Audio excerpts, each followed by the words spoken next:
It's time for fun, learning, commentary, laughs, and more. Care of the most diverse group in the genealogy and family history world. BlackProGen Live. BlackProGen Live. Welcome to BlackProGen Live with your hosts, Nika and True, and the baddest panel in these pedigree streets. BlackProGen. BlackProGen Live. BlackProGen Live. Alito, Chumachukma. The unapologetic Black and people of color viewpoint. Genealogy, family history research with flavor.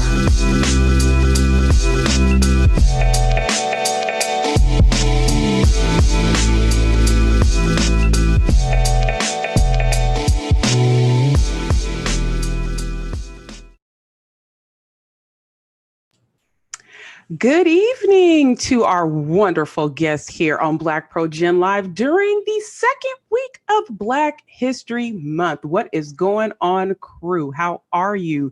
Tonight's episode, and the two souls become one.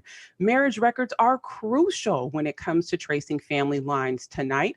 Learn the history behind them, how to locate them, and how the information they hold can lead to more finds.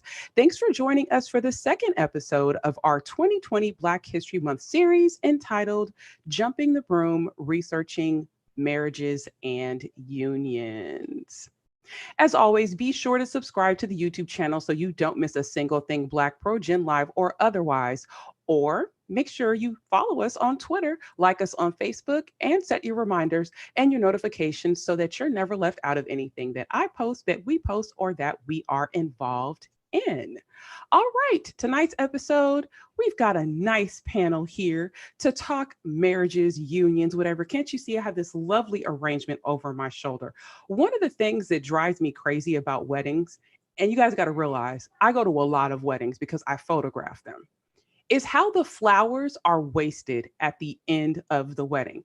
People spend all this money on all these flowers. And the first time I noticed it was when my good friend got married and we were clearing out, you know how Black folks like to take the arrangements, right? This was an ethnic wedding. My best friend is half Puerto Rican, so you already know what was cracking off at that wedding.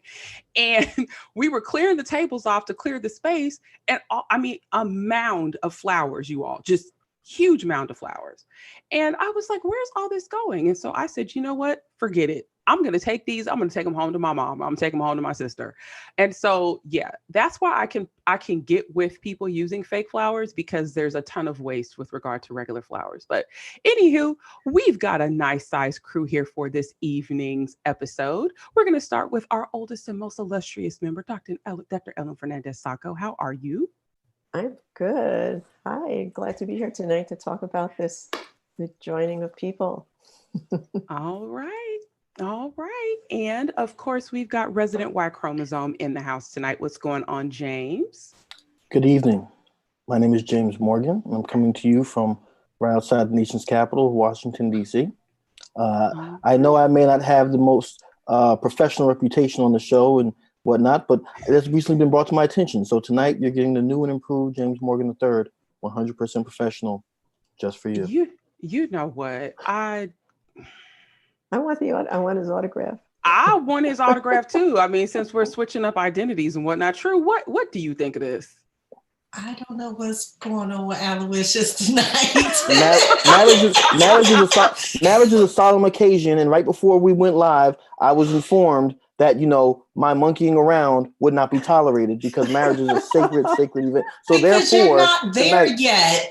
Therefore, tonight, I'm going to be, I'm going to be new and improved. I'm going to be a little more grown up tonight. Since all right, I can get with that. Okay. Allegedly. That's the word. That's the word on the street. According call me Petty Kong. Okay. Oh, I'm Petty my. He is Petty Wop for tonight's show.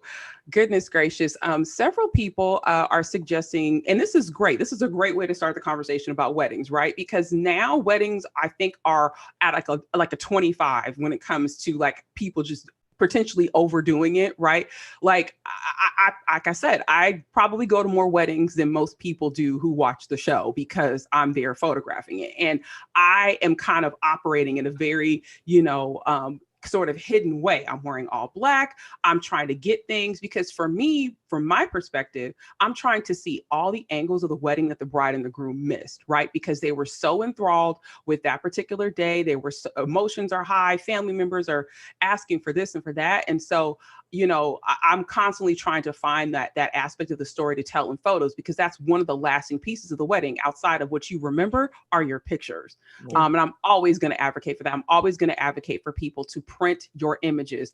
And another thing, y'all, I love you with these phones, but I'm gonna need you to sit your tail down during the ceremony. I do not need Aunt Bertha like this standing in the middle of the aisle. Let me tell you where she's standing at. Because normally I'm back exactly where I'm at. Just imagine me like this. That literally is where I am when a wedding is taking place, because I'm taking the shot from this, you know, from this angle. And no lie, Aunt Bertha is going to stand up, and it's going to be the biggest Samsung Galaxy you have ever seen in your entire life. It's the one that just came out, and she is going to stand right in the middle and and it's like, what are you going to do with the pictures after the wedding? You're not going to print them. They're just going to stay on your phone, or they're going to go on Facebook, and that's it. So don't be Aunt Bertha. Respect the bride and the groom when they have an unplugged wedding and they choose for people to put their phones away and do all that kind of stuff. I'm really giving y'all a lot of photographer right now, but just for the moment to be captured for them. They paid us. Let us do it. And I bet you our pictures are going to be better than what you get on your phone. So yes. One of my photography buddies, her mother is in the chat room, and Miss Anita says, tell them, Nika, because she knows, because her daughter she complains about this too. So anywho, what's going on, Patriva Mac? Hello from Tampa, Florida. Hey, there's a lot of people in Tampa. Really? Besides you and Tony, goodness gracious, there's a lot of folks in Tampa, Florida. What's going on? Hello, Tierra. How are you? Chris Green. Hey, Lloyd Monroe. Reese is in the house. Adrian Wells, one of our Maggie folks, is there. Michelle Mahler, Katrina, Del E. Colston. What's going on? Miss Shelley's holding it down with the chatters tonight. Yes, the iPad Pro is the biggest offender of the wedding. Yes, pictures. Goodness gracious, it drives me crazy. Anywho, let's get into the content, you guys. Tonight's episode is all about weddings. Let me ask this question. When's the last wedding that the panelists have been to? Oh, Lord. There was a pause. I'm about to go to my last first cousin out of 8 in May. Not last first cousin. And it's only 8 of us, and she's just getting her first wedding. But yeah. I don't know what's wrong with me. I don't know what's wrong with me. I was just at a wedding in December 4th. I don't know why it took me so long to think about that. That was a Christmassy one. Yeah. It really was. Yeah, it really was. I went to one in Dallas in November, so that was the last one that I went to. What about you, Ellen? I haven't been to one in really. I can't recall when the last time I went to one. Yikes. Besides my own. Besides her own, which was on the Empire State Building on Halloween, mind you, right? Epic wedding. Totally epic. That's one for the family tree. Yeah, it really is. And I hope you recall that day, write down what was going on. Because for me, because it was in the 80s, I just somehow see Michael Jackson emerge out of a fog. And the full Thriller theatrics and choreography going on behind you guys. I see it. Exactly. Right? I see all of it. Anywho, before we get deep into the content for tonight's episode, definitely want to lead with previous episodes that will feed into the content that we're going to talk about tonight. There is a state-specific playlist. So if you are interested in marriages in a particular state, 9 times out of 10, when it comes to people of color genealogy, we have already covered that state. So be sure to get that link from True, who's placing it in the chat room for your viewing pleasure. I love your face. If you need me to do a boo, just let me know. I got you. I'm getting there. Sorry. I got y'all. She got you. So she'll be placing that in the chat room. Also, biology of a document from analysis to plan. That's episode 69. That also feeds into the content that we're going to be talking about this evening. Episode 68, the who's and the whens, right? Because we're talking about a lot of people, witnesses, others, folks, a lot of things, right, that are going to feed into this. Episode 75, getting the most from your research trip, right? One of the things you probably want to see the first time you go to the courthouse or to go to a repository to go into research is a marriage license. So that's something that you should definitely keep in mind about when watching this episode. Also, the African American Online Genealogy Toolbox. We're, of course, in that episode, we're talking about how to search online, how to find your people, how to find them in records.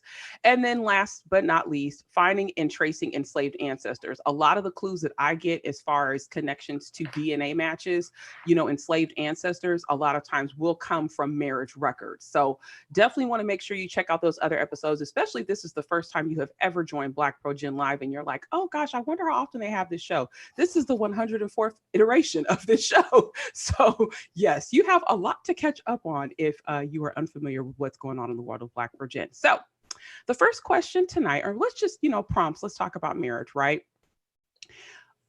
Here's the thing. Marriage, they were contracts, right? Like that's the whole basis of why they were set up that way. Ellen, you want to talk about that a little bit and how it kind of morphed from being a contract into being a sacrament of the church? It's really something that's more, it starts out as a business arrangement between families, and women are literally being exchanged, or it's kind of like the mode of exchange, and, becomes a sacrament of the Catholic Church in the 16th century. And it's a means of keeping track of the population, because you have to think about the church as kind of being the government and the state agency all rolled up into one. So we have these parish records that would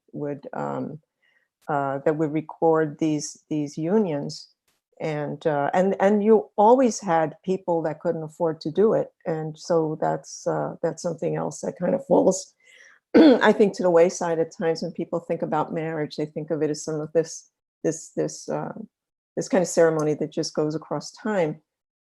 By the 18th century, that's really when we start having these notions of romantic love with the rise of the romantic novel.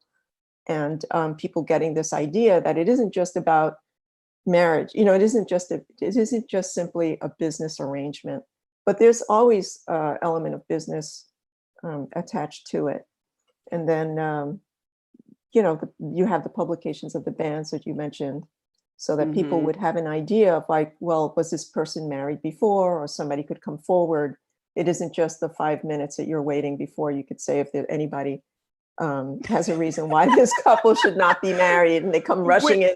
Yeah, that's like the theatrical part, right. Remember, if I'm in the correct spot for that part of the movie, right? Everyone knows now. A lot of our audience are Gen Xers, millennials. There is a seminal episode of A Different World when Whitley is getting married to the other dude, and Dwayne comes. Come on.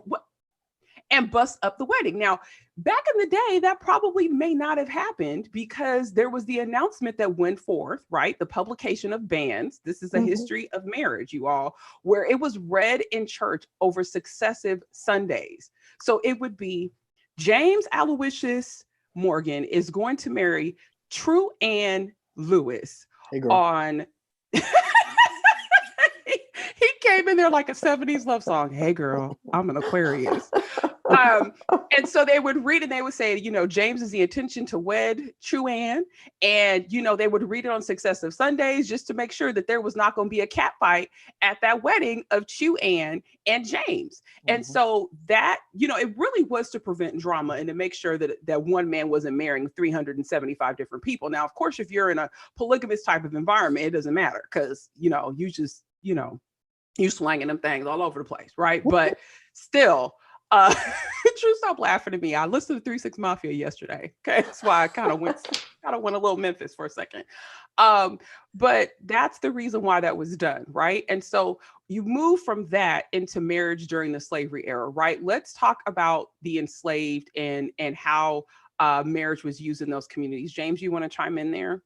Well, before we do that, I'm sorry, but I just have to get this out of my system because I see Tierra Cotton-Kello. I'm sorry, I was trying to be professional. Baby, please. Okay, I'm sorry. I had to get that out since you mentioned that. Really was what Dwayne said, and I know Angela is probably in the chat room going, what are you guys talking about? A Different World. It used to come on after the Cosby Show. It was the spinoff show that was originally given to Lisa Bonet so she could have her own show. And then she was only on it, I think, for one season. And then we got Don Lewis, we got Cree Summer, we got Sinbad was on A Different World, Kadeem Hardison. I could just keep naming all the people off. And of course, we had Jasmine Guy as the lovely Whitley Gilbert. And, you know, Dwayne Wayne had a crush on her for a very long time. And it was, what season was that? That was almost towards the end because they had graduated from college and stuff, or close to it.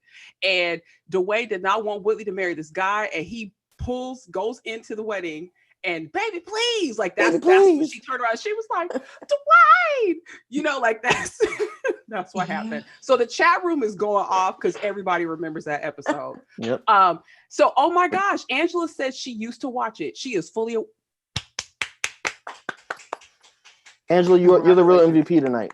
She really is the real MVP. All right. So James, going back, marriage during the enslavement time period, right? Something I have to say before you take the floor, James, is please know and recognize that enslaved people did operate in marriages. Absolutely. Do not believe the lie that slaves did not marry, because that has been something that has been said on a major television show that people watch on Tuesday nights. That's all I'm going to say about that. Yes. An expert professional genealogist, those words came out of that person's mouth. I yield the floor to James. Yeah, I think when you talk about enslaved people in marriage, it's very important to understand that, you know, Black people have been getting married since the beginning of time. In fact, we were the first people probably to get married. I'm quite sure of that as well. And so family, you know, as we've already discussed for the past 103 episodes, has been very important to Black people, just as it is to other people on the planet. And because slavery was an unnatural situation to find yourself in, the people did the best that they could to try to maintain their sense of basic humanity, and marriage was a part of that. The very title of this episode, Jumping the Broom, as I'm sure we all know, or we should know, pays homage to the ceremony of actually literally taking a broom, laying it down, and the two people jumping over it, symbolizing jumping from being two separate entities to now everybody in this community is going to acknowledge that we are one unit. We are married as best we can be given that circumstance. One of the things that I think is most touching when you look at newspapers and whatnot from the post-Civil War period during Reconstruction era is you see all these people trying to find their husbands and wives throughout the South. You know, even my own family, I have some oral history of an ancestor who she was sold from Virginia to Alabama, and then after the war tries to find her husband, is never successful. But she went back to Virginia to try to find him, and when she couldn't, she ended up coming back to Alabama and kind of settling down.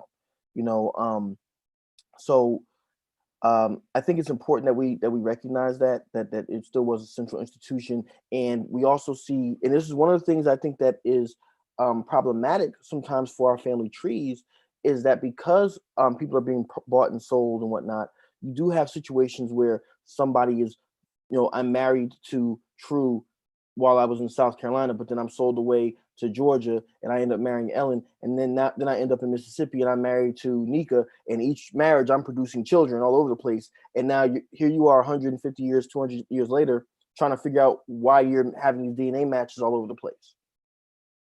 Not knowing that you have a common ancestor who who went all over. And here's the thing, it doesn't even necessarily have to be mainland United States. This could be a scenario where I'm seeing it actually, made manifest in my DNA. You know, I had to have an ancestor that touched the Caribbean at some point, Dominican Republic or Haiti. And then, you know, my folks are mainland North America, United States. And so, so we have to factor those things in. Something else we have to discuss as well is that, marriage was allowed, we're using air quotes, as a way to kind of prevent runaways, right? Like if you had a grounding at your plantation or in your enslaved community where you had a wife, you were less likely to try to run away from her because, I mean, what was the incentive? You were leaving her behind. Right. So, and we could go on and on and on.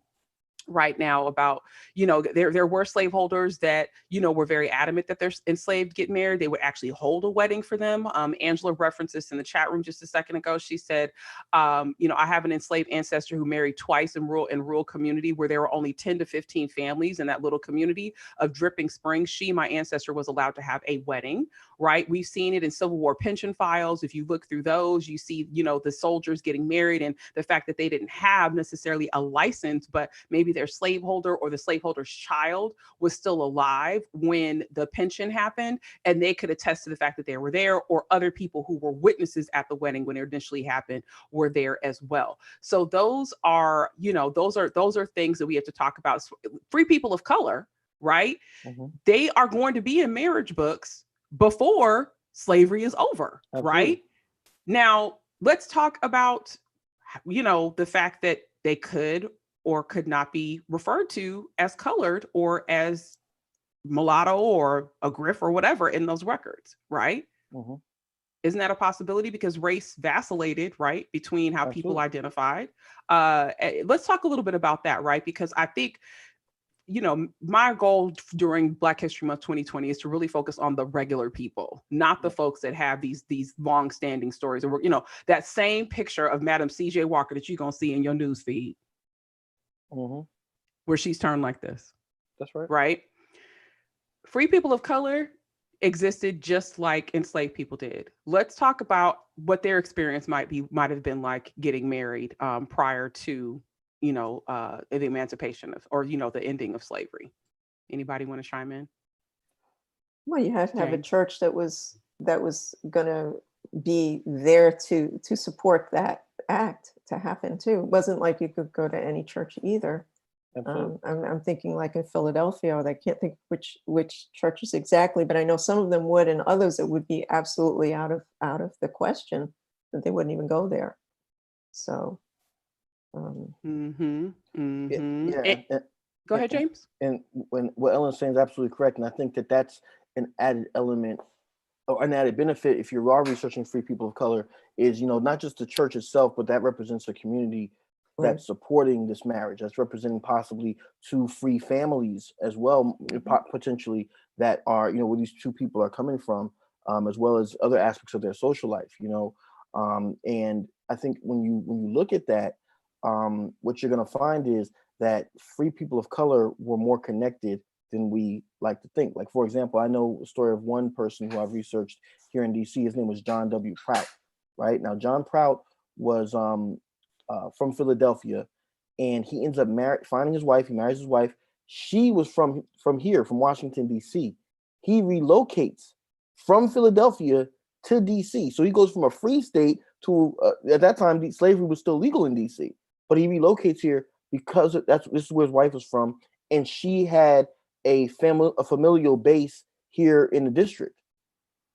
So you have a free person coming to a slave state. Why? Because he got married, and his wife and her family, they were a little more financially well off, even though this was a slave. Slavery was still legal here. Right. Did he have to change status then, James? I mean, that's the other thing, because it's an equal status, and what do you do with that? Because certain states had laws that either you didn't want to have, like Virginia, say like you can't be free and stay, or but DC, like what happened there? I couldn't say that he had to change any type of status or anything like that. Maybe I can look into that, but I don't think that there was anything of that nature here. I can look. Yeah. But yeah. But again, he's doing this in the 1820s. Right. Well, and here's the other thing. Some of this is protection, right? Mm-hmm. Because if you have a child, remember the disposition of a child is based on their mother's status, right? Like if their mother was free, they were free. If they were enslaved, they were enslaved. And so, that typically is why you did see a lot of free people of color families intermarrying, is because you were protecting the pretty much the safety of people within your family. And, that's the tough rub there is, even think about it, even if you were free, you could have still been sold off down south for somebody to make a profit. People just didn't care. So let's talk about the post-slavery era, right? Because when we move into that time period where people are now free, they are acting on their own accord, we're seeing folks who were enslaved who are now enacting one of their first ways of enacting their civil rights is going to get married, right? You know, you see these rush of marriages either through the Freedmen's Bureau or through the local clerk of court, you know, where they're having to place these exorbitant bonds down in order for them to get married. I know my third great grandparents had to place $100 down in 1866. Wow. Yeah. And you had to have somebody to secure that bond, right? So that, you know, if you absconded, if you left, whatever, that money was having to be paid. Let's talk about, you know, how monumental it was for these folks to enact their civil rights through a marriage, right? That's one of the first ways that they did it after the war. Well, go ahead. Go ahead. Oh, I just want to say just really quick, just thinking of marriage and voting. Those are the two things that people really rush to verify their rights through in 1866, from what I've seen in records. Yeah. I wanted to say that Granddaddy Ike's parents, I know y'all hear me talk about him all the time, but on November the 5th in 1865, his parents, along with 10 other couples, got married that day. And they're all using that surname of Ivy for the bride and the groom.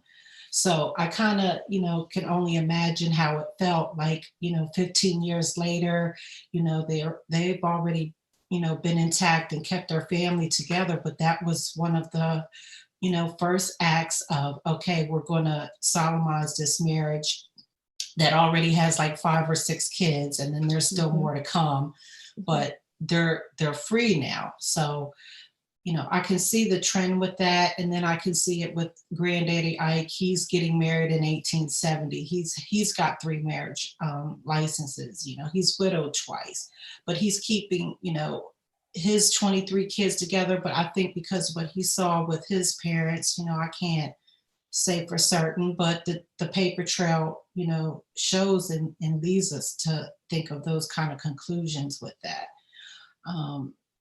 That's how I got on the Genealogy Roadshow, was with that marriage license. And I'm just wondering, what are those other 10 couples are in relation to, you know, Granddaddy Ike and my grandma Minta. So.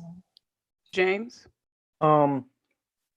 One thing for me that's important, and I'm actually, I was about to do a screen share, and I think I downloaded the wrong document from my tree, but I think it's important that we recognize that just because newly freed people's marriages were just now being recorded post-Civil War doesn't mean that that's when it began. And I thought I had the right couple, and I apologize, but there you go.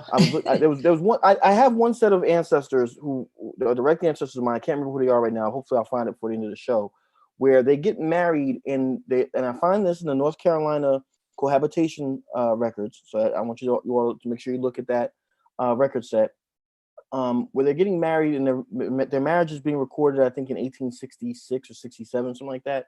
And on the document itself, it actually says that as far as they were concerned, they had been married since July 4th, 1855, you know, and that their marriage, and it actually says on the document, you know, slave marriage or something of that nature. But as far as they were concerned, they had been married for over a decade already, but just now getting into the documentation as far as the broader, you know, the government, as far as the government's concerned. So I think it's important that we recognize that part.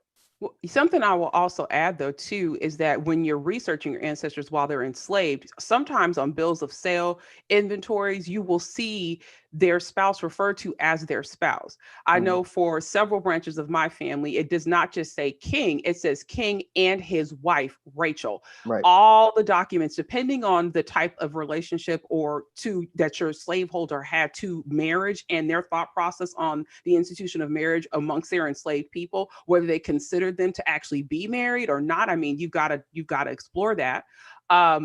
I've seen several times. I mean, I've seen more often than not that if there's a couple that they're referred to as so-and-so and his wife, whoever. And so that technically, that's the reason why we could not say that this show was about marriage certificates or marriage licenses, because those pieces of information are still considered a license or a form of documentation that would verify a marriage took place. And we've got to remove our 20th century, 21st century understanding about marriage in that way, because they weren't afforded the same opportunities that we are to get licensure, right? For this to validate it, right? Or to even have a minister. There may have been a minister there, there may not have been. A lot of enslaved people were married by their slaveholders. The slaveholder would conduct the ceremony and say, you all are thus married. And so, we definitely have to talk about that. Let's also talk about miscegenation and how all of that started when you talk about this, the state of Virginia and, denying interracial marriages, and how, Ellen, can you talk a little bit about that and how that ties into marriages as well? Well, I mean, it's you have these massive tensions between a population that's mixed, that's produced by, a whole range of relationships and stuff, and then you have the law that specifies that you cannot, anybody who's regarded as white or as Black can't be married, and they would specify this, and that just keeps building up over time into, ideas about the nature of people and stuff like eugenics. But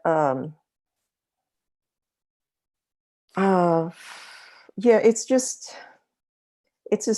this odd blend of law and ideology and policy that people are just sandwiched in between, and they have to find, in whatever state you're in, you're going to have a version of this that you have to deal with, whether it's New York or whether it's Connecticut or whether it's Virginia. Each state had different ways of dealing with miscegenation, basically kind of denying something that was evident everywhere. I would also add idiocy. Like idiocy? I'd add an idiocy. Sorry, Yes. I'd add another I to yes. It's really stupid, idiotic right? thing. I mean, it's super idiotic. Yeah. Yeah. Also, James, what were you going to add? But it also goes back to, I think, another central element of marriage, which is about power and economics as well. Right. The whole idea of, your status follows that of your mother, right? That's inherently trying to destabilize the power center of one community, for the advantage of another, right? Right. And so when you look at it, I'm thinking about, and I can't remember who I was talking to, but I remember hearing the story about, we were talking about voting, and it was a story about this guy, I think he was down in Georgia somewhere, and they tried to use the grandfather law. I don't know if it was Nika, I don't know who I was talking to, and they tried to use the grandfather clause and say, well, if your grandfather can vote, then you can vote. And this, person who has a mixed race heritage comes in, and they're like, you can't vote. And he says, yes, I can. My grandfather could vote. And he actually goes and gets his grandfather, who comes in, and his grandfather's a white Irish guy. He's like, yeah, that's my grandson. He can vote, and he ends up voting. So I don't remember whose story that was. But that goes back to showing us how race, marriage, politics, all of that plays into it, because there's power in voting. And so the idea that you can't vote unless you own property, unless you come from this, unless your paternal lineage comes from, a certain group of people, or what have you, it all plays into it.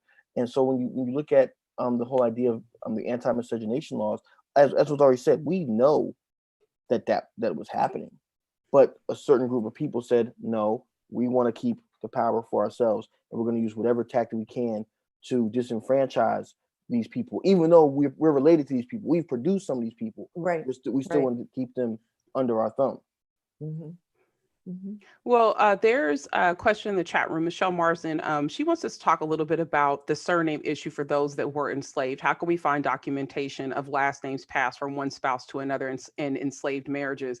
And this is really kind of one of those scenarios that's not really like a catch-all. And I think this confounds us because we're just so used to the system that we have established, right? Like for the most part, a woman gets married, she's going to take the husband's, surname, or she's going to hyphenate, right? Or maybe she makes her her maiden name, her middle name. And then if they have children, the children take the last name of the husband. But then if you throw in the fact that two people are not married, back in the day, oh my gosh, it was forbidden for that child to have the last name of that man that woman wasn't married to. But then you find rare exceptions where that did take place. Now it's commonplace for a child to have the last name of the father, even if the parents are not married. In slavery times, there's no catch-all with this. If you watch the Figure It Out Friday that I did about the 1870, 1880 census, I talk about how one immediate family had 9 surnames. 9. It was a woman and her 4 daughters. And there were 9 different surnames in just that one immediate family. Mm-hmm. And a lot of it had to do with who the final slaveholder was. A lot of it had to do with, if a slaveholder died, right? Think about it. Slaveholder passes away. If he's male, they roll to his wife, but then you already know within 2 or 3 years, that woman is getting married to another man because that's too much money for a single woman to have or a widow to have. So then she's going by a different surname. So then that meant that half the family chose the surname of the original slaveholder, and then the other half chose the last one that they had. Right. Mm-hmm. So there really is no rhyme or reason. And you can't also say that people chose the absolute last slaveholder. It could have been the very first one. Right. With my with my Trask 250 research, hardly anybody took that last name Trask. It was all over the place. Mm-hmm. It previous slaveholders. So, I would say don't assume that a man's surname that he has emerging from slavery comes from his father. Don't assume that. Because slavery was matrilineal, you can make a safe assumption that it may have come from his mother's family. Anything you guys want to add into that conversation? True, James, Ellen? Just that if we're talking about the Caribbean too, that to also remember this thing about surnames works a little bit differently, because women could hold property and they could run businesses and they could have their surnames, and that people also chose, some people, there's also a whole range of possibilities with whose surnames people wind up with who were enslaved. Absolutely. And you really have to do a lot of local research in order to get clarity on that.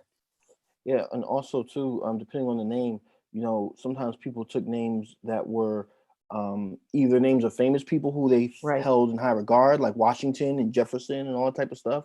And sometimes, I mean, you even if there was a known family relationship, sometimes people, because of a negative relationship that they may have had with a slave owner, may said, no, I'm not taking that name. I'm going to be something else, right? Or after someone I respect, or what have you.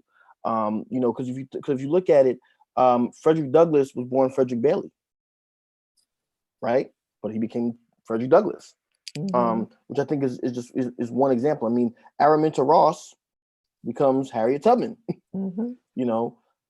And so there's a number of different reasons, and obviously, and actually, Harriet Tubman is a good example, because why? She got married. She took the name Tubman after her husband. So I think it's important that we recognize that there's a number, just the same way like today. I mean, my mother's last name is Glover. Her maiden name was Glover. That wasn't her. Matter of fact, my mother's last name should have been Thornton, but her father changed his last name as an adult to Griffin to honor his own grandfather, right? Mm-hmm. So that's why my grandfather's last name is Griffin. My mom has her mother's last name, which is Glover, and I'm a Morgan after my father. All one line, but it wouldn't make any sense to you unless you understood that context. So I think it's important to understand the context of the past as well. Well, and we also don't want to get mad with our enslaved ancestors who chose whatever name they chose, right? Because that was one of their ways of asserting their right and their personhood, right? Like Absolutely. To establish your identity outside of slavery. So, I think because this whole, look for the nearest white person with the same last name, right? Because that whole kind of machine has been orchestrated and built around researching enslaved ancestors. That's not to say that there is no merit to that. But it also denies the agency that our ancestors had to establish themselves as individual people who were separate from the enslavement experience, right? Like some people, just like you said, wanted to distance themselves. They wanted to remake themselves. And we have to, we've got to remember that. James, what are you deciding to share and not tell me about? Oh, my fault. My apologies. I hit the button. Because I love how I just went full screen and I'm like, why am I full screen right now? My apologies. Yeah. My apologies. That's all right. But I do want to say Granddaddy Ike, though. I have to say he was an Ivy, but we have that R in our name, which makes us Ivories now. So. All right. What, James, please, since you disrupted my screen. Oh, my apologies. I didn't look. I got scared. I got scared. I put it away. I feel like I was back in 5th grade for a second. So can y'all see the document? Yeah. No, we can't see it. The state of North Carolina, we cannot see that it was July 4th, 1866. No, okay. We can't see that. Got you. Yeah. So this is actually a marriage record of my 4 times great grandparents, Richard Wright and Nancy Boyd. And as I was saying earlier, you see here where it says they were residents of the said county, lately slaves, but now emancipated, and acknowledge that they do cohabitate together as man and wife, and the said cohabitation commenced on the 17th day of February, 1855.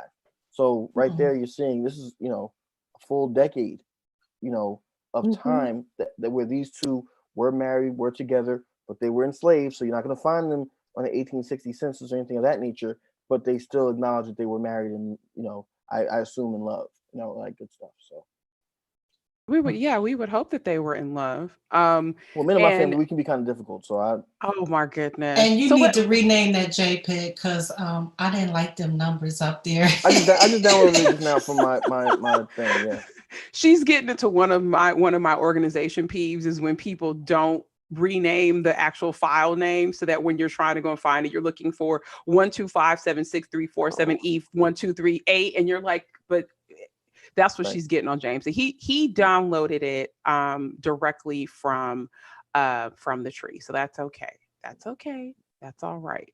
So the other thing that's funky about marriages that we have to talk about, and it's pretty stinking funny to me, is the disease testing that you might find along with some of the certificates that if you're going on site, or even maybe if you're looking at marriages on Family Search or maybe even on Ancestry. I don't even know if they scan those, but I know when you go to the local level and you look at marriages really in the 20th century, you find those little slips of paper, like right in the front, like they're all loosey-goosey, flips flying in the wind. And it'll say, that, if we're still saying True Mary James, that True went and got her check, and that the doctor said that the True was all right and that James was all right. He just had a freckle on his ear that seemed a little off, right? Let's talk about blood testing for, maybe he does have a freckle. I don't know. Christy would have to tell me. But let's talk about disease control and blood testing for marriage, because that was really a 20th century sort of invention. Who wants to hop in there? Because True, I know you've seen those medical clearances like I have in marriage records. Yes. So I know for Alabama, we get a certificate, the bond marriage license, and then you get the health record. And if you look, I'll just start as early as 1944 when my parents got married. They have their little health record there right up underneath their license. And then they have the certificate that says when they actually really did get married, when they applied for it, in the health record. So you'll find all 3 of those things. It goes on for a long time there in Alabama. I'm trying to think of Granddaddy Ike, but it does say you're free of disease and whatnot, and make sure that you're not blood related. So I have enjoyed those with Alabama because you get those 3 things. And actually my parents have like 5 documents that go just for their marriage alone. So they've got one from the courthouse. They've got a legal one from the county, the archives up at the state. They got a lot. That's a lot. Yeah, that I was gonna say that's a lot. And I know one other area that is like that has a million pieces of paper for like one marriage is New Orleans is like that too, where especially you'll see this if you look on Family Search, you're looking for a New Orleans marriage, there will be like 4 iterations of it in the same database because and some of them will have the same information, you know, parents' names, birth locations, stuff like that. There's a lot of talk in the chat room about cohabitation records. Definitely want to look into those. We talk about those at length in the state specific episodes. So be sure to refer back to those. As we said at the beginning of the show, there are several of those that we've already done. And here's the thing that's funny. Do you all know that they still do blood testing for marriage in one state? And who would that be? You guys want to guess which state it is? Which state still does blood testing for marriage? Mississippi. Georgia? Let me just say down south. I'll just keep it like that then. I mean, in Alabama, if you research in there, there's 3 documents you need to have for each person. And imagine all those documents I got to get for all those couples. But yeah, I don't know about that one. State? Is it a Commonwealth? There's only one. There's only one state. Right? There's only one state that still tests, and it is the state of Montana. Montana still tests. It still requires a test, but it's only for women. They still have to take a test. Yes. Now let's hit also on marriage and minors, right? Because if you were under the age of 18, if you're a woman, or under the age of 21 for a man in some locations, you had to get parental consent for you to get married. It's the same thing that you have now, right? So, you know, you might have people doing outright lies, like my grandparents who outright lied on their marriage license and said that my grandmother was 20 years old and she was just a couple days over 17. They were a 20-year-old lie in 1936. You know, so you got to remember that, right? Yeah. Anybody else have any marriages with minors that people lied on the certificates that you have proof of? I had one on my McBride side where a couple got married, and what happened was, so the groom's family was okay with it and signed off on it. Apparently the bride's parents weren't, and she decided to have her older brother sign off as though he were a legal guardian. And the parents found out about it later. And that made for a really interesting find when I was doing my research, because her parents went to the court and you know, to annul it and raise the ruckus about it or whatever, and that's documented. But then later on, she still wouldn't marry the Joker anyway, and they lived happily ever after. But that was just like, wow. See, I only know one of these like 15-year-old folks that got married that is still like they've been married. I mean, it's crazy because you're like, you guys have been married for like almost 60 years, and it's like, but you don't look like you've been married for 60 years. It's because she was 15 when she got married. Right. So yeah, so that you got to keep that in mind, right? You know, remember, you know, we're researching our ancestors who may not have known their exact birth date. So you got to keep in mind, right, that you know, the birth dates may vacillate, right? It may be a little exaggerated on the marriage license. It may not. The other thing is, and here's something that's also key, as people were emerging from slavery, even during Reconstruction, don't hold yourself so tightly to spellings of surnames. I have seen surnames butchered to HE double hockey sticks on marriage records. In fact, recently, Bernice was looking for her young bloods, right? Because I kept telling her, Mississippi, they are releasing these records on Family Search where you can go and get them for free. Before, they just had the index, and then you had to go to Salt Lake in order for you to get the actual certificate on microfilm. Now they're digitizing the microfilm and they're making it available on Family Search. Don't say I didn't never give y'all nothing for free. So Bernice is telling me, Bernice, who's a panelist on this show, is saying she has never been able to find her great-grandparents' marriage license. And I said, oh, well, you know what? We're going to look for it. So we started looking for it in the Family Search database, and I pulled it up because I looked in the index. I didn't look at the index searching by text. I went to the actual index in the front of the book. They butchered her grandmama's name. They had her listed as Tissue. Yes, what? Tissue.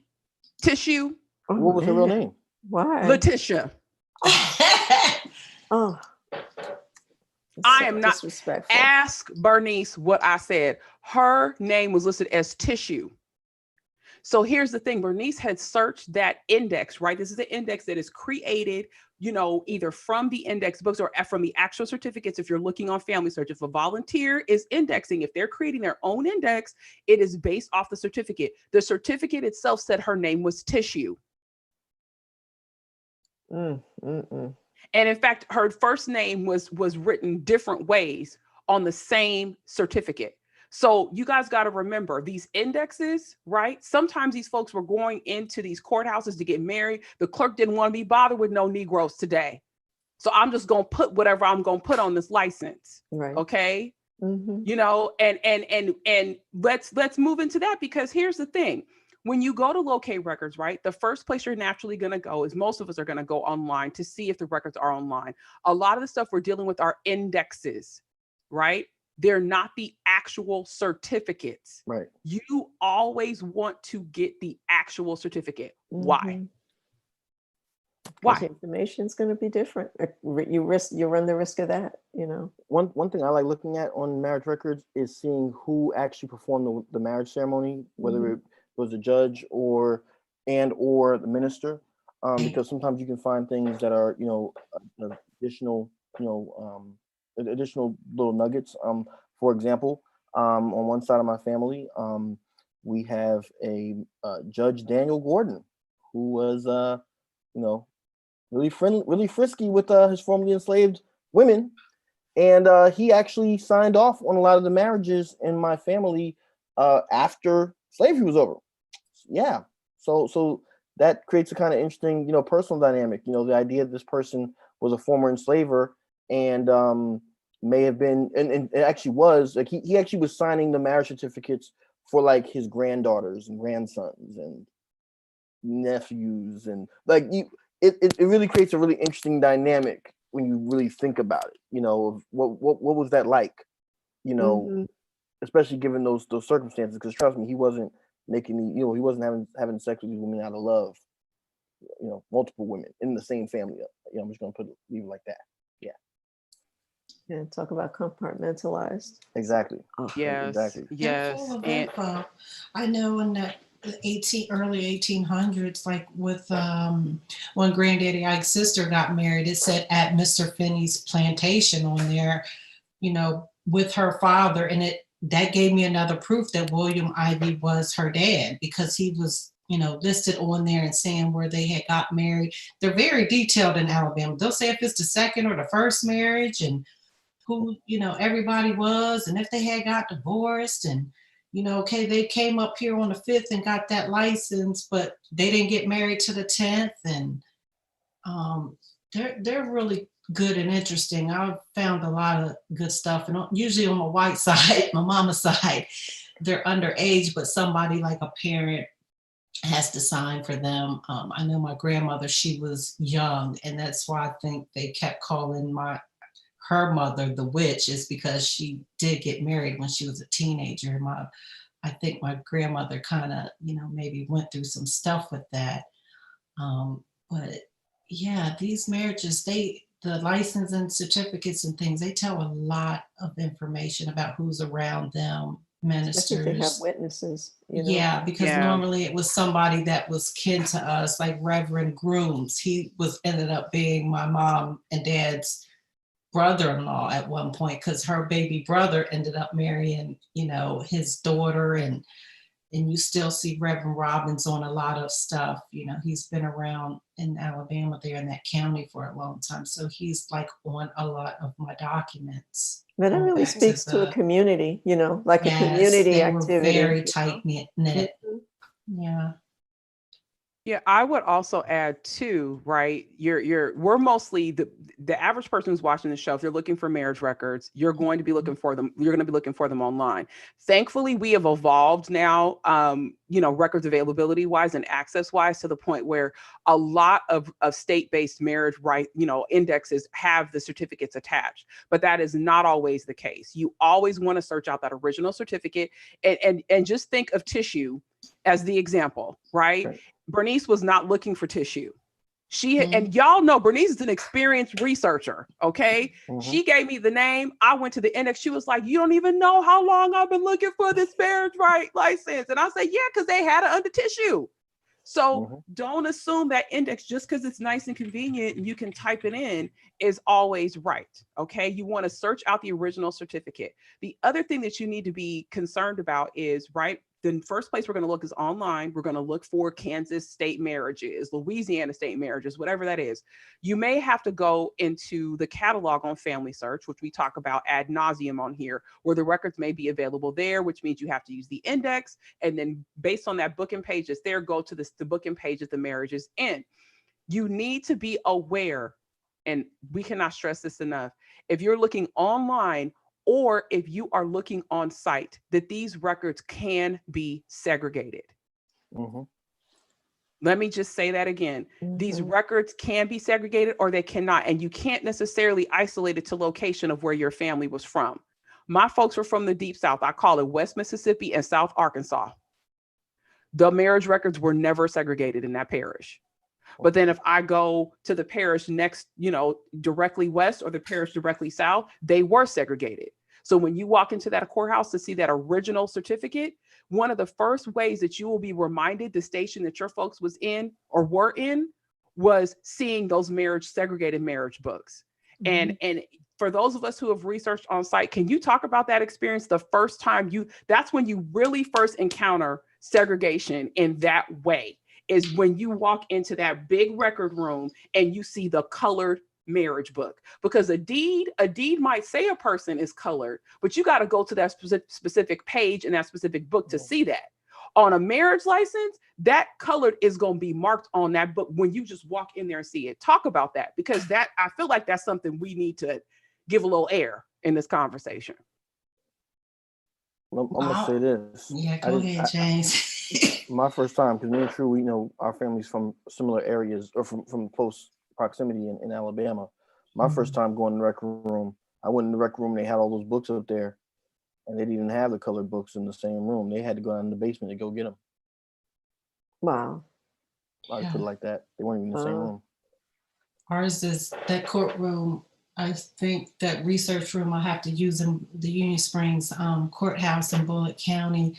I think my office here it feels like it's bigger than that courtroom, but they're glaring and you have to kind of get up on a ladder. I've took so many pictures because when I had to hold that red book that said colored marriages, 1919 or whatever year I'm looking at, and it has that gold print in there, and you open up that book and it's just dusty, and I was just outdone because it took me a long time to just research online and then to actually like go down there. And I think when I really went to that courthouse and saw those books like that and those plat books, but those marriage record books, they're bright red and they're about this thick and they'll hold it up for a whole year. And I tell you, when I seen, my parents and my grandparents and some of Granddaddy Ike's things in there, because I've seen it online, but to actually go down there and look at it in the book and you're touching it and feeling it and seeing this judge, J.H. Sims, his name's all the probate judge, his name on everything down there. But yeah, I recommend you going and looking at it, and Nika's stressing it to y'all seriously. Go look at that original if you can, because sometimes what you see online, everything is just not going to be what you see when you go down there and go through them dusty books. Trust me on that. And I've got thousands of pictures on my blog that you can look, because I still have to look at those pictures because I'm still just shocked about it. Like, it hits you. It'll hit you. Yeah. That to me, when we were planning this episode, that was one of the things I really wanted to make sure that we hit on, because we're really doing a lot of encouraging for people to go on site and do research trips, right? Like, we know how beneficial that is on the panel in terms of your research project. But if you're not familiar with living in a segregated environment and seeing records that way, that is one of the first ways that it hits you when you go and do on-site research. And so let's talk a little bit about what constitutes a marriage record, right? Because we talked about this a little bit. We talked about cohabitation records, which established a couple was together prior to, the emancipation, prior to the 13th Amendment, right? That declared slavery, abolished and set for. In the instance of involuntary servitude, I always have to make sure we add that because, we have to realize that people in jail are technically enslaved based on our Constitution. But, does it have to be kept? Does a marriage have to be kept by an official body in order for it to count, or should that matter? I don't understand the question. Yeah. Like, does it have to be kept by the clerk's office if we're talking about enslaved ancestors for it to be considered a marriage? Because Okay. there are some states where they consider common law marriage to be a valid marriage, right? True. Mm-hmm. Well, you just answered the question. No, it doesn't have to be. And in some instances, especially when we're dealing with enslaved folks, you may have the marriage may be recorded in somebody's plantation book, or even in a diary or some other kind of non-traditional source. Obviously, we can't forget the family Bibles and whatnot as well. That may be the only record of that marriage. And just as we were talking earlier about enslaved people, having these documenting their marriages, there were many people who didn't, because they were like, why? There was a great part in I want to say it was in Barracoon, where Cujo Lewis talked about when it was either in Barracoon or Dreams of Africa in Alabama, one of those books about Africa Town, where Cujo Lewis talked about how him and his wife, they basically did it how they would do in Africa. He just walked up to her one day and said, hey, we should live together. We should make babies. And I promise I won't beat you if you make sure you cook for me. Like, this was literally the conversation, right? And so that was a contract. It was that a was a contract. That was a contract. He said, you cook. You got to we'll cook. make babies. We'll make babies. And Come I won't on, hit you. there are the stipulations. My name, your name. Okay, boom, we good. All right, exactly. Perfect. And then at some point, somebody had to, because you got to remember now, these are people from Africa, right? Where they don't have these Western customs. Somebody at some point told them that they were living in sin and all this type of stuff because they didn't have a marriage license. And to which he goes, what the heck is a marriage license? Mm-hmm. Now, in that instance, they wouldn't have it documented. But and I'm so jealous of people who are descended from the African town. Africans, I just got to say that. But in many instances, people said, hey, we've been married, we've been together, the Lord knows our heart and all that stuff. We're not gonna worry about it. So, in that regard, you may find somebody together on the census, and maybe you can't find the marriage certificate because maybe they didn't choose a document, especially during that time period. They may not have seen the need to. It may have been added expense that they felt was unnecessary. People get married after they had 16 kids, and then they decide. Come on now, let's talk about that. My husband is he's the worst because his uncle and his aunt have been together for at this point, it's probably about 35 years, okay? But they didn't get married until the mid-90s. Mm-hmm. And so when they got married, they wanted everybody to make this big deal out of it. He was like, why? Y'all been acting like you married for so long. You know what I mean? It was kind of insulted. And celebrities do that. It work on my nerves. Been together for 10 years waiting on him and 3 kids later. Yes. Y'all should have just got it on. You should have just, and it just did not happen. And so, so there is that, right? So here's the thing. Don't be lazy and expect to find a marriage license, right? Some of your information that you're looking for in terms of validating a relationship that people had for an extended period of time, right, together as partners, it may only come from that 1900 census where it says, how many years have you been married? Right? Mm-hmm. It may come in a newspaper announcement where they refer to a woman as Mrs. So-and-so, even though you don't have a actual certificate. It may be that a particular record set, such as a very famous one, Cook County marriages in Illinois, which is the county for Chicago, right? So we're not talking East Carrollton, Louisiana. We're talking Cook County. That database has been on Ancestry for how long, y'all? They got their own website. They have their own separate Cook County genealogy website. I have searched that website for a solid decade. Wow. Now, why am I telling you this? Because I didn't think my grandparents were married. Nope. No, ma'am. No, sir. Nope. I didn't think they were married. But then all of a sudden, a new set of records came available on Family Search. And By golly, did I find my grandparents' marriage certificate, even though I went directly to the clerk, and the clerk, they're based on their website and searching, it said it didn't exist. There were no misspellings on anybody's names at all. So don't assume just because you can't find a certificate that one does not exist. Also, don't rely just on it being a certificate, right? We talked about you can find out who married people, right? You want to pay attention to who got married the same day or the day before, day after. One of my favorite things to do in a marriage book when I'm looking at it is to see, okay, there go True and James. That's it. Oh, look at that's so cute. Ellen was a witness. Oh, look, there's Angela. There's Shelley as a witness. Okay, they got married by Alex. Oh, isn't that nice, right? And then I like to, who's on that page right across? And did those people serve as witnesses for that marriage?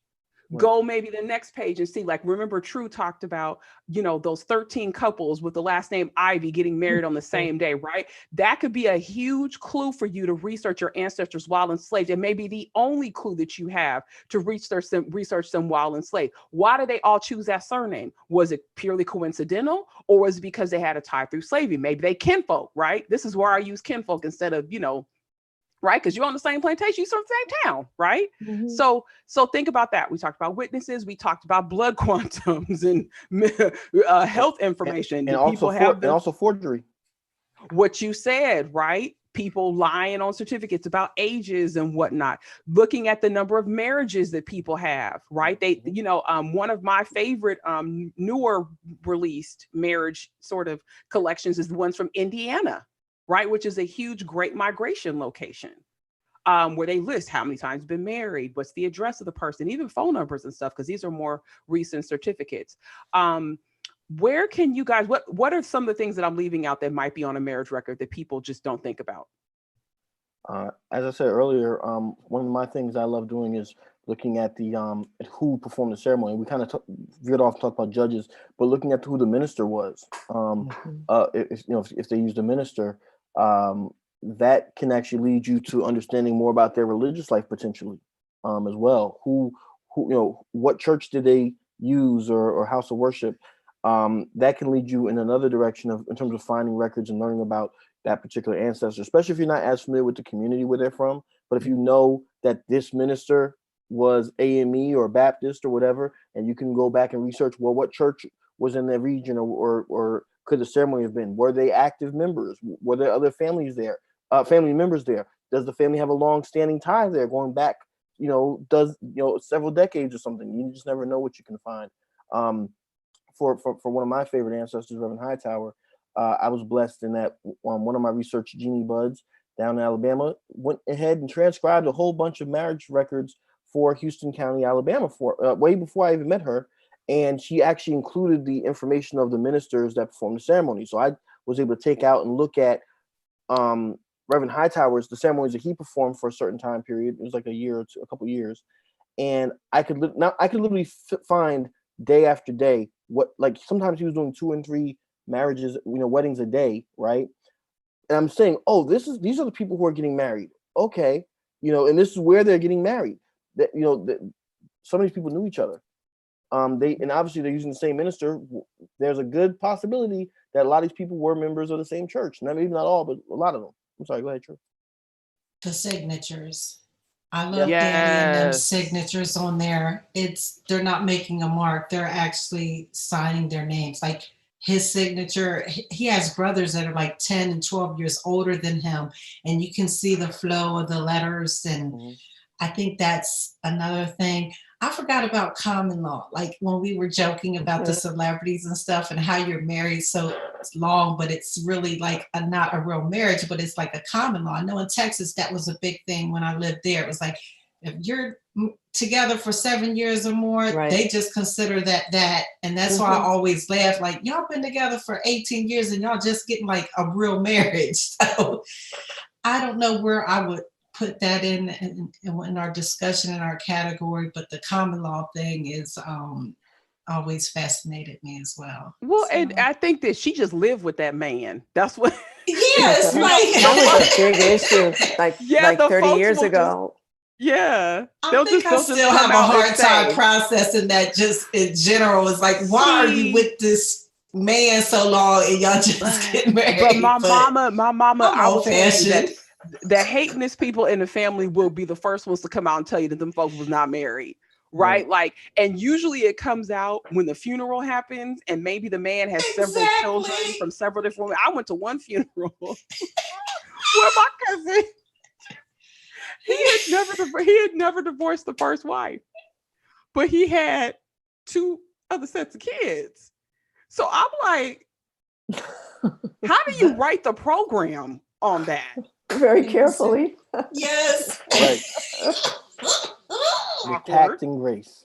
Yeah, with tact and grace. Oh my gosh. So, okay, so here's the thing. There are a lot of breadcrumbs, and we talked about, right? You know, especially if you're in a scenario where you do uncover a marriage for some enslaved people that were in your family, you want to vet all of those people on that marriage license. One of the stories I often tell is I had a whole set of DNA matches that, their tree was very together on the side of the family they were related to me on. On my side, I just had names, and a marriage license was the key of connecting us because it listed the names of the parents. And so our relationship was a half relationship through my great-great-grandmother's father that was listed on her marriage license. The 2 names that I found, I didn't know which parish to look for them because I had no tie other than just Louisiana.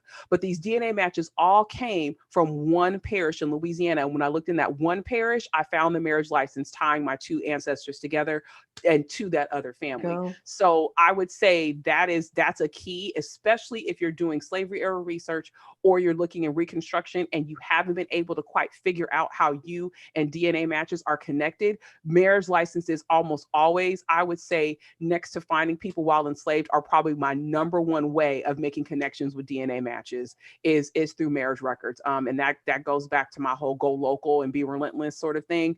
That goes back there. I would say, vet the witnesses, vet the minister that we talked about, the church that the marriage happened at, or maybe the house the people were at. Look in the newspaper to see if that man married several people in the community. Who was he? What was his connection to the family? You want to look at the day they got married. Maybe there was a significance in that. I noticed that for my family members, a lot of folks got married at the end of the year, and I almost want to believe it's because that's when they had the money for the bond. Was in December. There's a ton of November and December marriages. Or it could be that that's when the clerk said the Black folks could come get married. Come on now, let's talk about that. Right. That's a possibility as well. So you may want to sort of look at those patterns. What are some of the other things before we move into viewer comments and ask Mariah that where you can, places where you can go once you've extracted some of the breadcrumbs from marriage records? What are some other things you can do besides, the things we talked about already tonight? I think we've covered a lot. I will say, I noticed on my family tree, a lot of folks got married way back in the old hard times. A lot of folks got married around Christmas in my family. That's what I'm talking about. It's around Christmas. So it's also if it's tied to agriculture, it's usually the time of the year when you got that break, Exactly. That crop comes in. Yeah. When the crop comes in. Well, I mean, considering that I live in an agricultural environment, technically you're harvesting in maybe October. Right. So things are now you are time. exactly. Yeah. So that would kind of, and saving up your coins, right? Settling all your accounts, making sure that you've paid everybody that you need to. So that would fit in well there. Before we go, I did want to make sure, since we're doing screen sharing tonight, I wanted to show you guys this, and you're probably like, what the heck is this? This is an indenture from 1852. And James, just so you know, you can annotate your screen when you're using Zoom. So here we've got the recorded date. December 9th, 1852. This is between 3 different parties. And this is about some enslaved people. And what I want to show you in this document is that it actually refers to a Negro man and his wife in it. And this is a deed. So normally you will be looking at this and thinking, oh, here it is. You've got so-and-so, right? King, a Negro man aged between 40 and 45 years old, and his wife.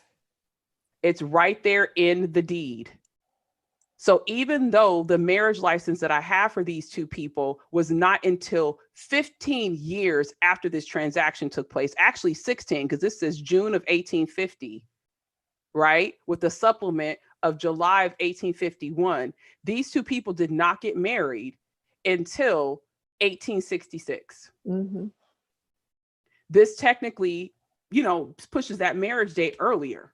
So consider that. And then they even made sure that they said that they delineated the children.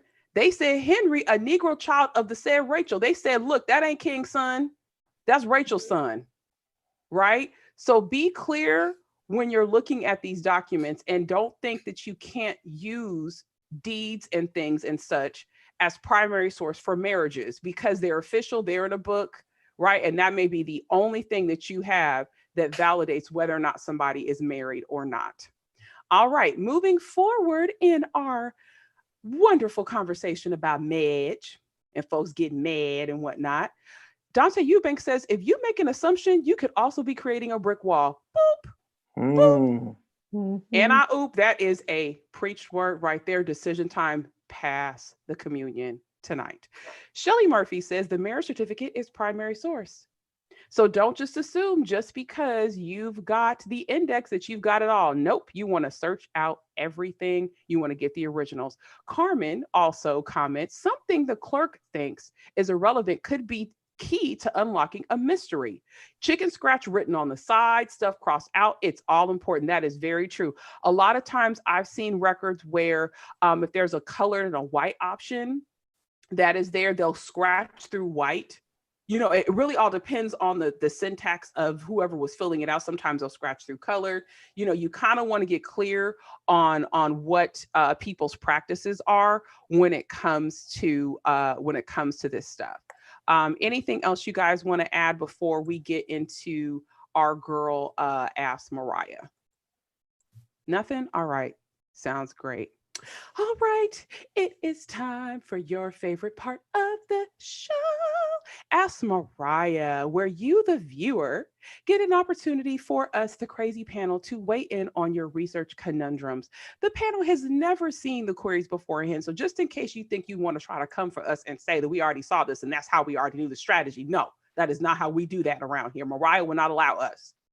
So, tonight's query for Ask Mariah, and we're going to see if the person is in the chat room. So if you are here, Jerry, please let us know so we won't just be tossing suggestions out into the ether, hoping that they will dissolve like that beer and the hops and the bacteria that I posted about earlier for water treatment when you have a bunch of craft beer factories in your location. If you don't know what I'm talking about, check out an article on NPR where a city saved over $1 million because they chose to retreat the byproducts of several craft beer factories that live around them.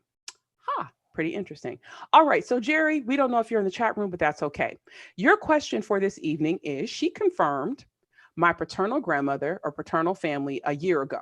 Her paternal grandfather is George J. Washington and his wife, Nora Prater Washington. She doesn't have much, any info really on George, but she does have several DNA matches who have Nora Prater's family in their tree. So she's got a connection based on DNA to descendants of her grandmother, Nora Prater Washington. Her brick wall is determining or confirming who are Nora's parents and grandparents. Jerry started a paternal tree on Family Search, and therefore anyone can see it and add information. So panelists, if you're looking right now, see if you can potentially find this tree on Family Search mentioning George J. Washington and Nora Prater Washington. Ancestry has Nora being born about 1885 in Mississippi, and she's listed as Nona on Family Search. The last name Prater sticks out to me because that is a Wilkinson County or Adams County, Mississippi surname. It also is associated with the Trask 250. So it's probably going to be Prater. And if you do find any information, let me know. Okay, Jerry is in the chat room. Woo!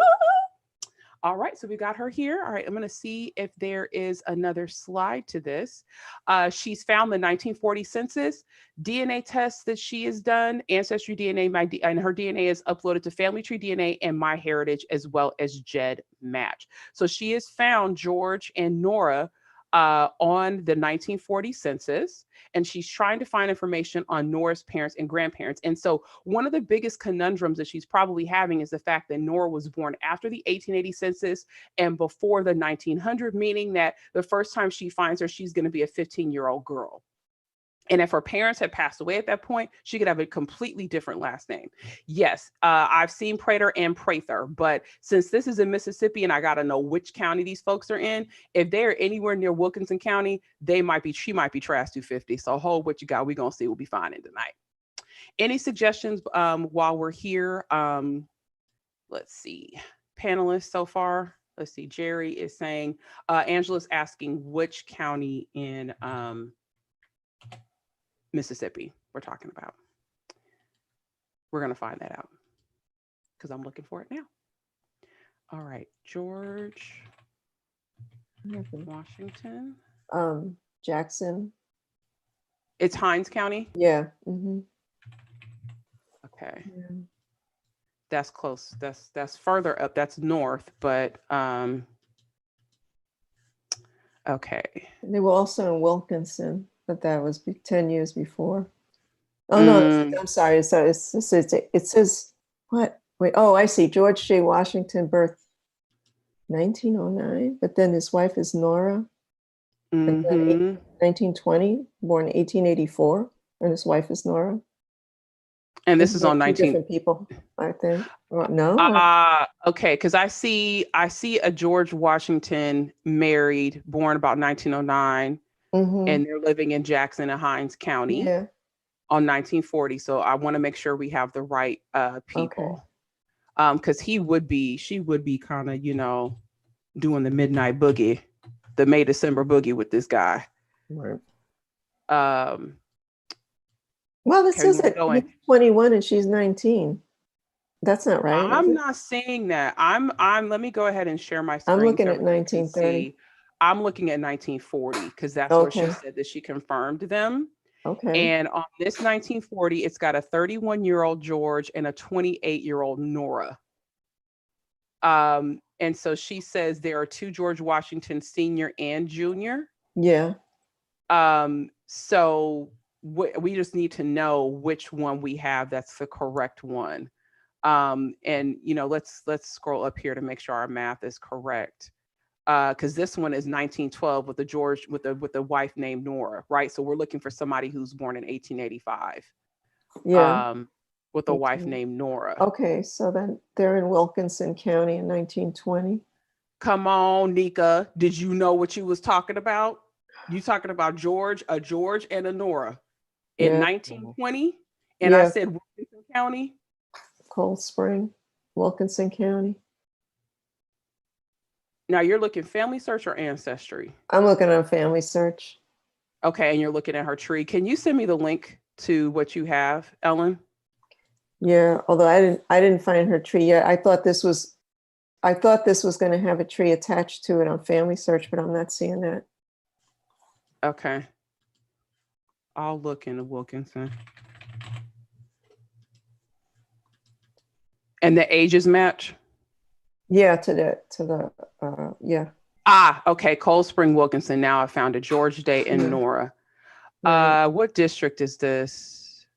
This is beat 4. Okay. And they've got several children. They've got minors next door. Girl, yeah. Hold on. Let me get this database open. Because something is telling me, because I got Praters. Several.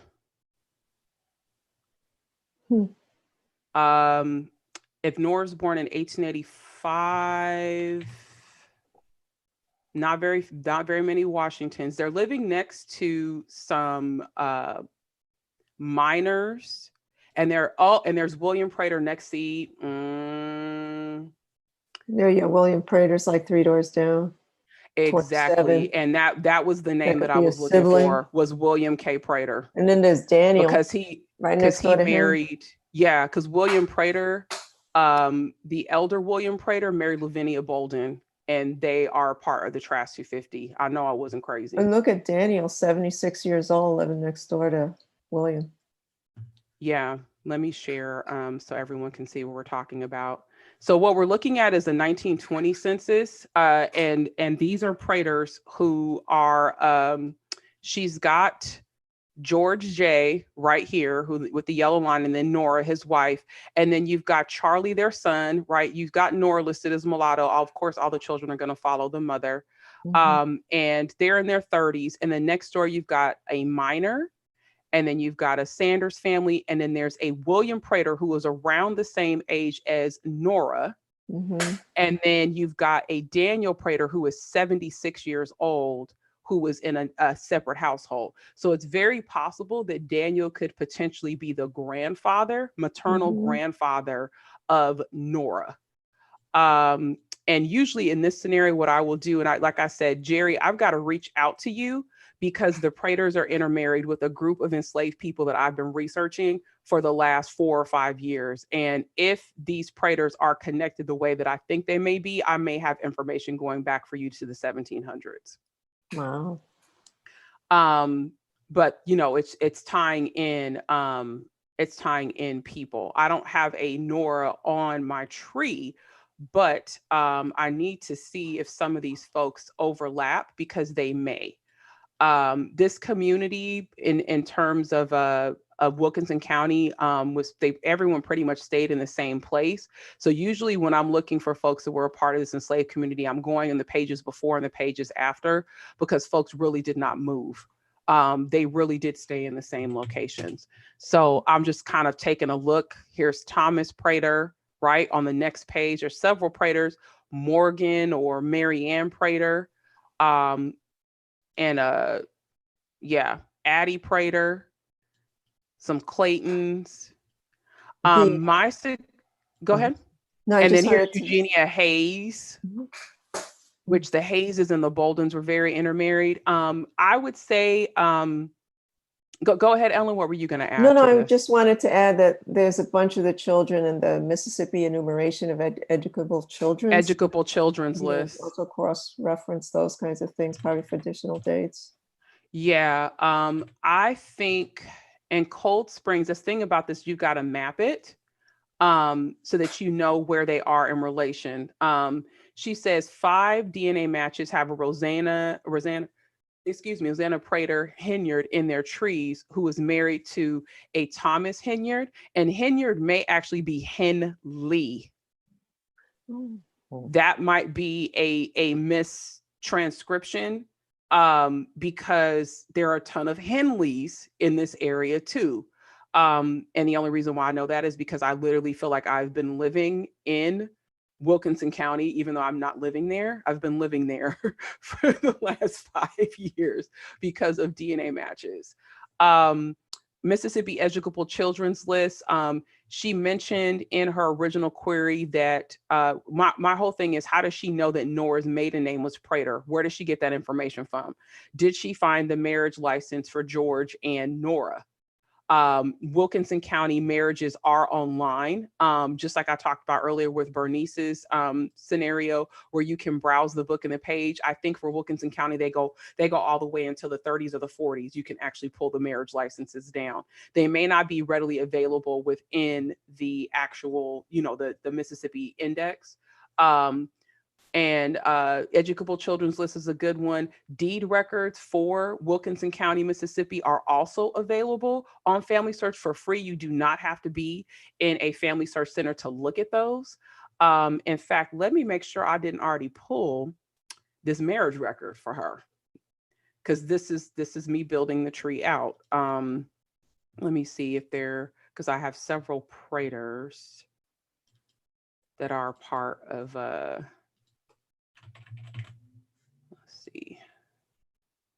yeah, I just have Lavinia Bolden and William Prater because I knew that she was a Trask 250.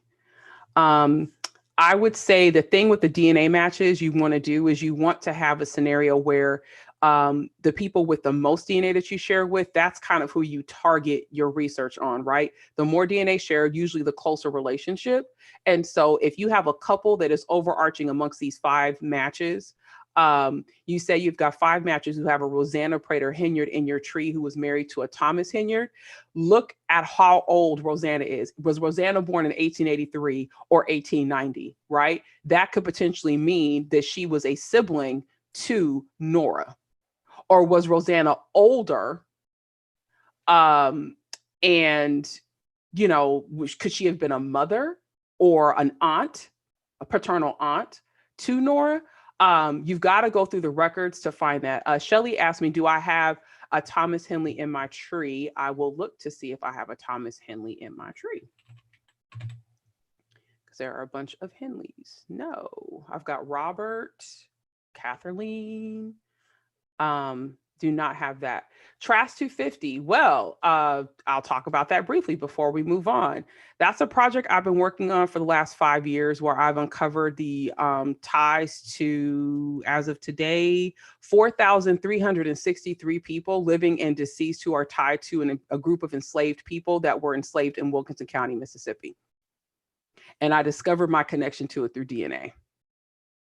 And as a result of finding, you know, family members who had DNA tested that knew more than I did, I was able to find out who the slaveholders were and who some of the earliest enslaved people were. Some of those people that they never lived to see a census, they were born about 1768, 1774. I've traced them back to some of them were born in Africa. Some of them were born in Virginia, North Carolina. And I've tracked slaveholders all the way down until you get to James Lawrence Trask, who was one of the final slaveholders, along with the Ventris family, Ventress, in Southern Mississippi. She said Rosanna was born about 1842. So this would mean that she would be enslaved. The number 250 represents the 250 of their enslaved community. I've found that James Lawrence Trask owned these 250 enslaved people, and I've not found a record where he sold any of them off, which means that their descendants intermarried quite a bit, and we are all manifesting their DNA. Educable Children's List, they are a census of school-age children. And they took place in certain states. Oklahoma has them, as well as Mississippi. So if you have any family members that even touched a pinky toe into Mississippi or Oklahoma, you should be looking for those children's censuses. They include the age, the parents' names, location, the name of the schools, whether they were colored or white, all of those. Let's see. Okay. So Neff Hawthorne says Thomas Henyard's spouse, Maud Armstrong, child Florence Haynes Kinsey. Yeah, my findings have already been published. I've been sharing them for how long, y'all? Good little while. It's been a while. In fact, when I hit 3,000 people in my database, I actually published the list. So, so if you have someone who's on that list, maybe I have never talked about it at length on the show. I guess I haven't. If you have someone who shows up on the list of the Trask 250, I would highly suggest that you contact me, because then I will literally send you, you'll probably be overwhelmed. You'll probably get, you know, if you've got any tie to Wilkinson County, Mississippi, be on the lookout to see if your names end up on this list, because several folks that we know who are in the genealogy community, they have some tie, maybe through DNA matches or whatever, to this population of folks. It spans several states. Okay, I'll put the link in the chat room. Any other suggestions? I think she needs to go local with this. That's my suggestion, because there's so much. Well, I just put the link in the chat room for where people find the list. Henyard. So yeah, it's going to be spelled a lot of different ways. Let's see. Anything else? I say go local. Family search catalog, Wilkinson County. Find that original marriage license. I would trace those other Praters who are in close proximity to Nora and her husband on those census records. I would trace them forward and backward and see if there's an aura mentioned on the census, right? Dora, Nora, Lenora, anything that's an aura where her name could be easily mistranscribed, I would look at that. Yeah, local level is going to be rife with stuff. In fact, the Woodville Republican newspaper, their archives are online. You kind of have to dig to find it, but it is fully text, you know, recognized, OCR'd. And so, and this is going into the 20s and the 30s. So you may even find a death record or marriage record or something mentioning your folks in the Woodville Republican. It's kind of on a hokey little site. It's kind of hard to describe it, but yeah, I would look at that. All right. And also contact me if you see any of your names, since your folks are in Woodville, hit that list up. It's at 3,000. When I posted, it was at 3,000. Now I'm at over 4,000. My goal, again, is to publish it when it gets to 5. All right. moving forward in our conversation, hopefully you got some help there, girl. I really hope you got some. If not, my bad. I hope we can help you. Let us know what you do find out. If you need help with your family history research, please reach out to BlackProGen and consider submitting to Ask Mariah for a chance to have experts weigh in on your genealogical research. Be sure to submit as much information as you possibly can. You see, tonight we were talking to Jerry. We didn't know the county in Mississippi because she didn't include that. And that's okay. Sometimes that happens, but make sure to be super specific with your query. Let us know everything you search, what oral history you have, if you've DNA tested, and more. The more you tell us, the better. You just may be selected to be on one of our upcoming episodes of BlackProGen Live.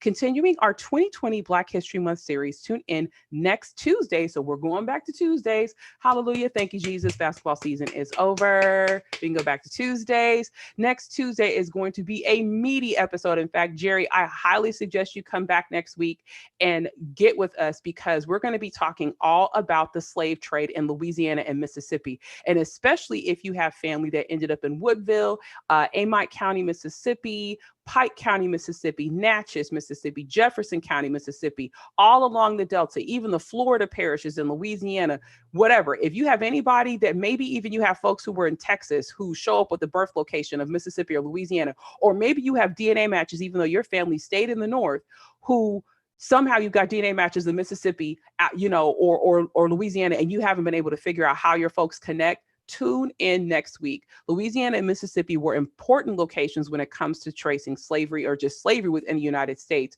and the migration of the enslaved from the upper South to the lower South. In this episode, which is taking place next Tuesday, February 18th, 6 p.m. Pacific, 8 p.m. Central, 9 p.m. Eastern, learn the ins and outs of researching the slave trade in these two important locations. Don't forget, tune in live for episode 105, Tracing the Trade, Slavery in Mississippi and Louisiana. Following that, community genealogy is key when fleshing out the lives of our ancestors, but staying organized while doing it hasn't always been easy since the folks involved may or may not have been related by blood. In this session, learn about software systems, hacks, and whatever else you can use to bring the community story back to life. Be sure to register for the next Figure It Out Fridays, which is a webinar series that's an extension of what we do here at BlackProGen Live. The next one is taking place Friday, February 21st at 11 a.m. Central. Space is limited, so be sure to visit the link in the chat room today to register so you can secure your spot. And the whole reason why I came up with this presentation is because I noticed that there were no systems for us to track interrelated folks who weren't related by blood. We're just related by slavery. And I had to create my own as a result of the TRAS 250. So be sure to check the link out in the chat room that True will be sharing. Our next episode of BlackProGen Live, following the live episode of Tracing the Slave Trade, Louisiana and Mississippi, to cap off our Black History Month series, we're going to be doing another History Unscripted. If you missed the first one, oh my gosh, go back, right? This is a show we're doing that is pre-taped. It's not airing live. We talked a lot about stuff. It was amazing.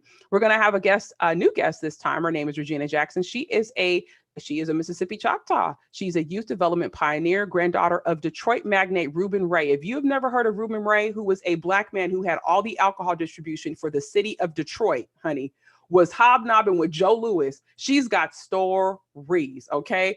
Be sure to join us for the next episode of History Unscripted. We'll be discussing pop culture and current events from a genealogy and family history perspective. Look out for History Unscripted, set to post on Tuesday, February 25th, 2019, right on the Who is Nika Smith YouTube channel. Remember, History Unscripted episodes are pre-recorded. They're not live like BlackProGen Live, so you'll just get a notification that it's been posted.